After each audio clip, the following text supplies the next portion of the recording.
Assalamualaikum warahmatullahi wabarakatuh. Cerita ini mengisahkan perjalanan hidup seorang anak yatim miskin bernama Aris, yang hidup dalam kesulitan dan keterbatasan sebagai seorang pemulung.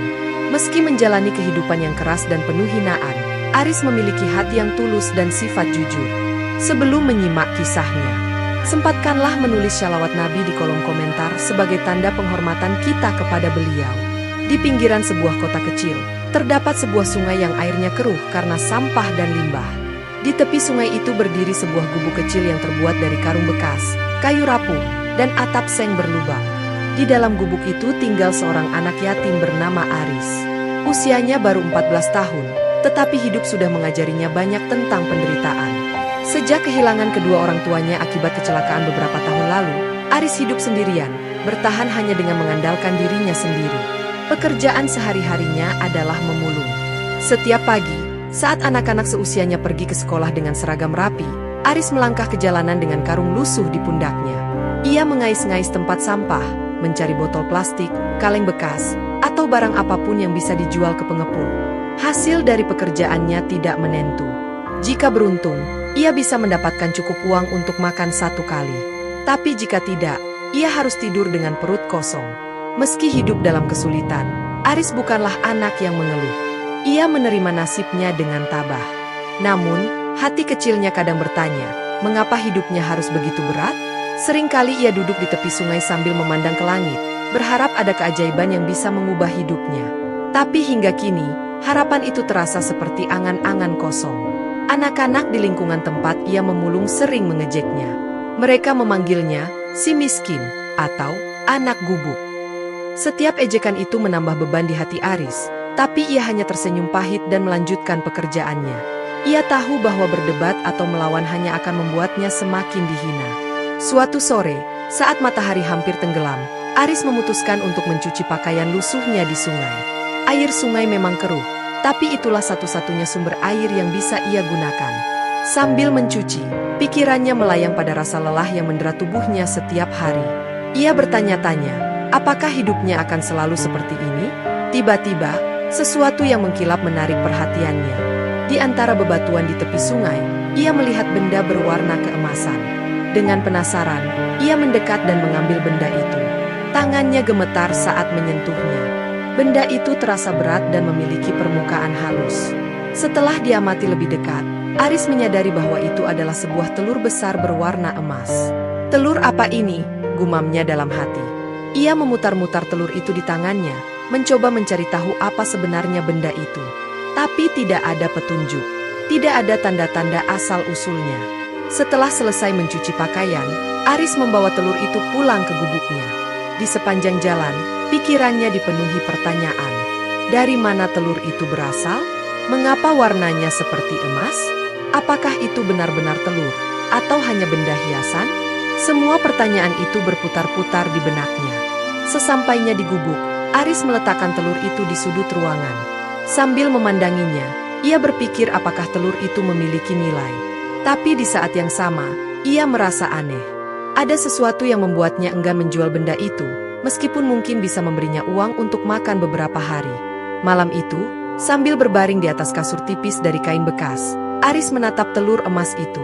Sinarnya yang redup terlihat menenangkan, seolah-olah ada sesuatu yang hidup di dalamnya. Perlahan-lahan, mata Aris terpejam, dan ia pun tertidur. Di dalam tidurnya, ia bermimpi sesuatu yang akan mengubah hidupnya selamanya. Malam itu, tidur Aris tidak seperti biasanya. Setelah seharian lelah memulung dan berjalan jauh, tubuhnya seharusnya merasakan kelelahan yang luar biasa. Namun, kali ini, tidurnya begitu gelisah.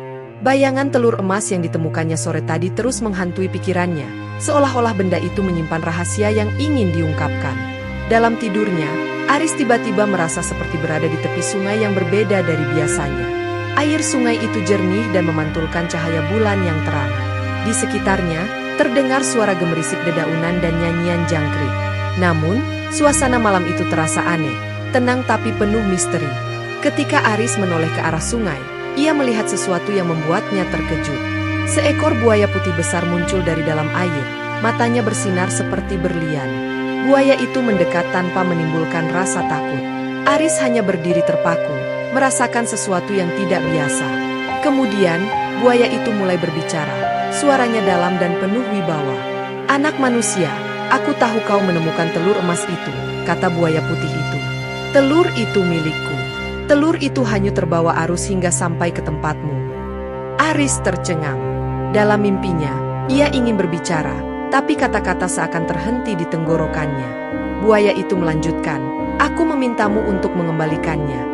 Telur itu harus dikembalikan ke tempat asalnya, di ujung sungai, jauh di dalam hutan." Aris memberanikan diri untuk bertanya, "Kenapa harus aku? Dan bagaimana caranya aku bisa tahu tempat itu?" Buaya putih itu menjawab, "Kebaikan hatimu telah membawamu ke jalan ini. Aku akan membantumu menemukan jalannya, tetapi kau harus percaya pada hatimu. Jangan takut, karena kamu adalah anak yang istimewa." Seketika, Aris terbangun dari tidurnya. Keringat dingin membasahi dahinya, meskipun malam itu udara begitu dingin. Ia menoleh ke sudut gubuk, tempat ia menyimpan telur emas itu.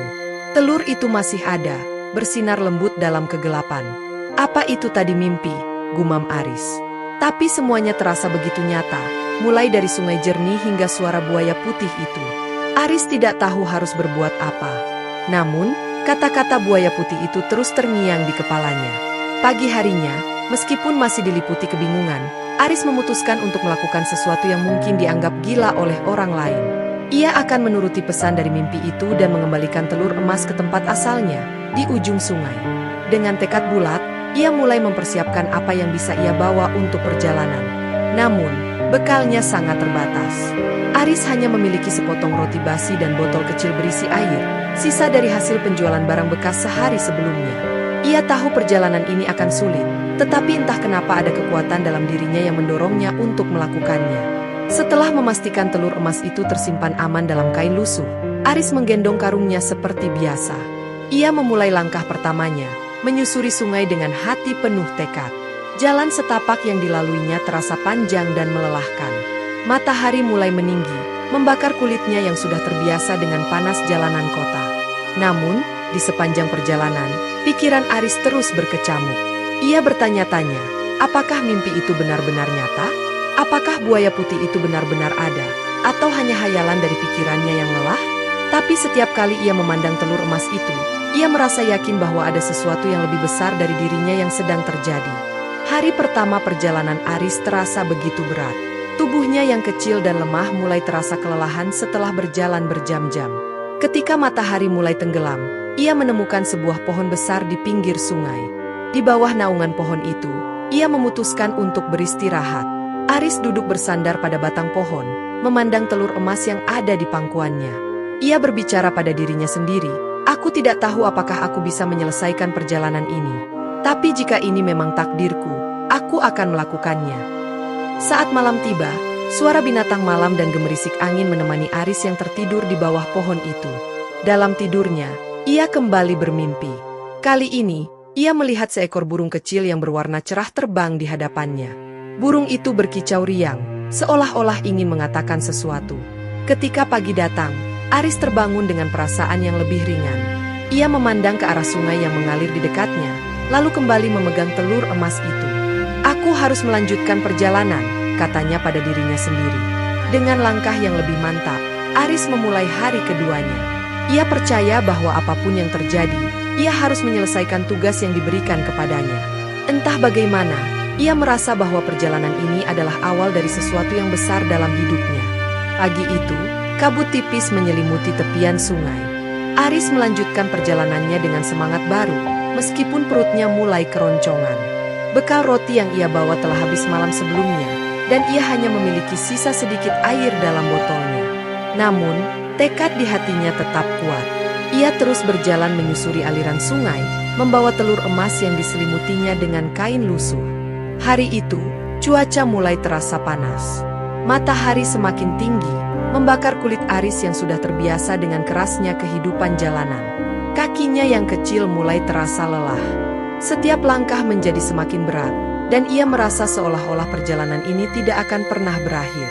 Di tengah kelelahan, pikirannya mulai dipenuhi keraguan. Apakah ini benar-benar mimpi yang harus aku turuti? Bagaimana jika aku hanya membuang waktuku? Dan jika aku sampai di sana, apa yang akan aku temukan? pikir Aris sambil memandang telur emas di tangannya. Namun, setiap kali ia merasakan ingin menyerah, ia teringat wajah buaya putih besar dalam mimpinya. Suara lembut tapi tegas itu terus terngiang di telinganya, mengingatkannya akan tujuan perjalanannya. Ketika siang tiba, Aris akhirnya menemukan sebuah pohon rindang di tepi sungai. Ia duduk di bawahnya untuk beristirahat. Hembusan angin sejuk dari sungai membantu mengurangi rasa panas yang membakar tubuhnya. Sambil bersandar pada batang pohon, Aris menutup mata sejenak, mencoba mengumpulkan kembali tenaganya. Namun, saat Aris hampir terlelap, ia mendengar suara lembut di atasnya. Saat membuka matanya, ia melihat seekor burung kecil berwarna cerah, hampir seperti kilauan emas, hinggap di cabang pohon tepat di atasnya. Burung itu menatap Aris dengan mata kecilnya yang bersinar, lalu berkicau riang, seolah-olah mencoba berkomunikasi dengannya. Burung itu tiba-tiba terbang rendah, melingkar di sekitar kepala Aris sebelum akhirnya terbang ke arah yang berbeda. Ia berhenti sebentar, seakan menunggu. Aris memandang burung itu dengan penuh rasa ingin tahu. "Apakah kau ingin aku mengikutimu?" tanyanya. Tanpa ragu, Aris bangkit dan memutuskan untuk mengikuti burung tersebut. Langkahnya terasa lebih ringan, seolah-olah burung itu memberikan harapan baru di tengah perjalanan panjangnya. Burung kecil itu terus terbang rendah, memastikan Aris dapat mengikutinya. Beberapa kali, burung itu berhenti di dahan pohon atau batu besar, seolah memastikan Aris tidak tertinggal. Setelah beberapa jam berjalan, burung itu membawa Aris ke sebuah tempat yang tak pernah ia lihat sebelumnya. Di depan matanya, sebuah gua besar berdiri megah di antara tebing-tebing batu. Pintu masuk gua itu terlihat gelap dan misterius, membuat Aris merasa ragu untuk melangkah masuk. "Apakah ini tempatnya?" gumam Aris sambil memandang burung kecil yang kini hinggap di atas sebuah batu besar di dekat gua.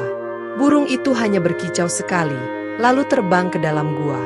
Dengan napas tertahan, Aris melangkah mendekati pintu masuk gua. Kegelapan di dalam gua membuatnya merasa takut.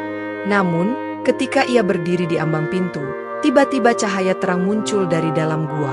Cahaya itu bukan berasal dari matahari, melainkan dari sesuatu yang seolah hidup di dalamnya. Aris tertegun.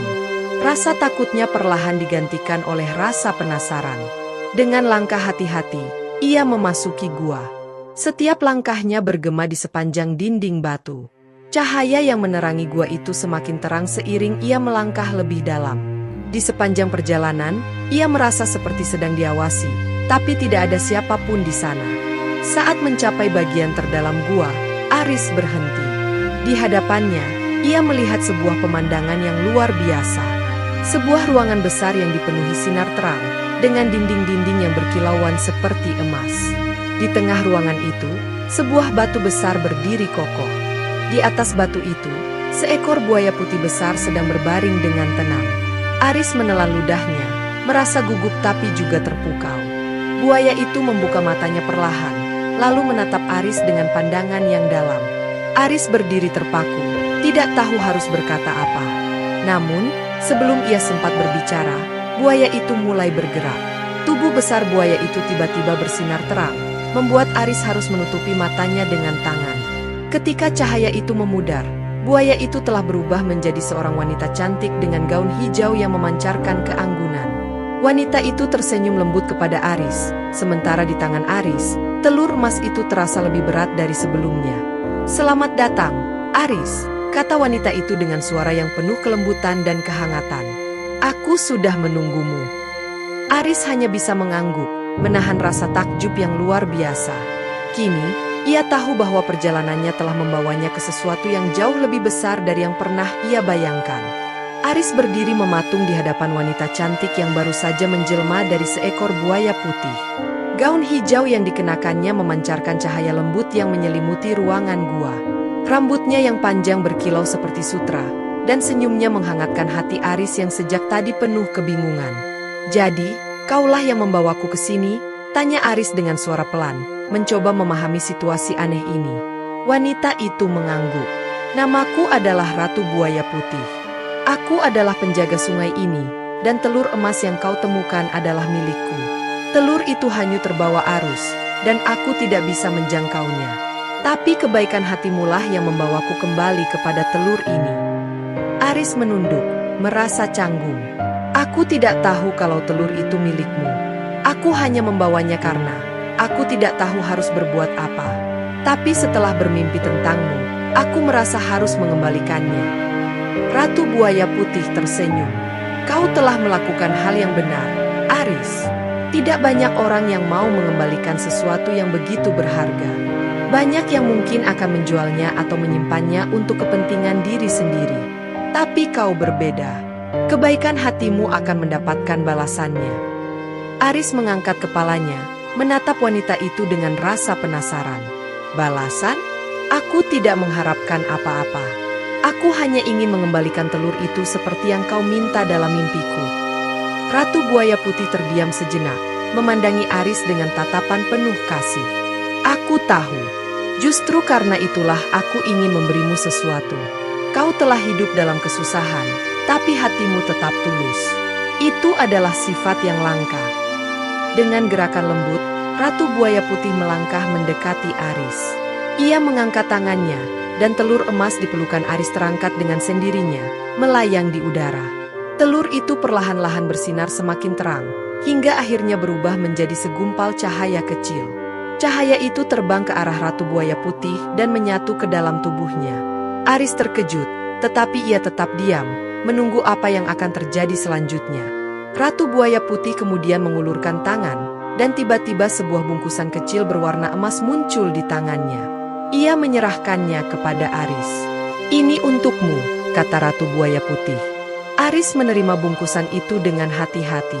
Ketika ia membukanya, matanya membelalak. Di dalamnya terdapat beberapa kepingan emas yang berkilauan. Jumlahnya jauh lebih banyak daripada yang pernah ia bayangkan. "Ratu, ini terlalu banyak. Aku tidak bisa menerimanya. Aku hanya mengembalikan telur itu. Aku tidak butuh balasan sebesar ini," ujar Aris sambil mencoba mengembalikan bungkusan itu. Namun, Ratu Buaya Putih menggeleng. "Terimalah, Aris. Ini adalah hadiah atas kebaikan hatimu. Aku ingin hidupmu berubah menjadi lebih baik.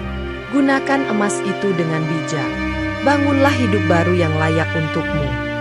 Air mata mulai menggenang di mata Aris. Selama ini, ia menjalani hidup yang penuh kesulitan. Ia sering lapar, tidur di atas lantai dingin, dan menghadapi hinaan dari orang-orang di sekitarnya.